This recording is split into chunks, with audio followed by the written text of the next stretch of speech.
បាទសួស្តីបងប្អូនទាំងអស់ក្នុងបណ្ដាញសង្គមជាទីរាប់អានបាទថ្ងៃនេះក៏យកផ្នែកជ្រូកបាជើង5មួយអង្គយកមកថតបង្ហាញក៏ដូចជាដាក់ចែកជាវសម្រាប់បងប្អូនដែលគោរពស្រឡាញ់ខាងផ្នែកជ្រូកជើង5អញ្ចឹងបងប្អូន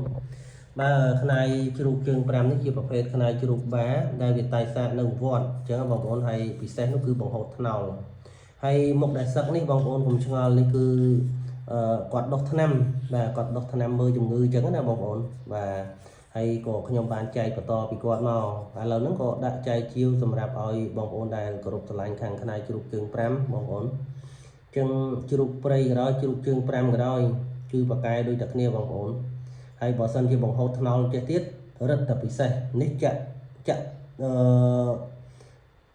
យើងចាក់ប្រេងចាក់អីចូលហូរពូណាបងប្អូន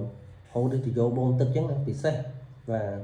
ហើយប្រវត្តិនេះខ្ញុំធ្លាប់សុំលោកពិសោធន៍ដាក់លើដើមចេករយៈពេលកន្លះម៉ោងក៏អត់លូតដែរអញ្ចឹងបងប្អូនបាទ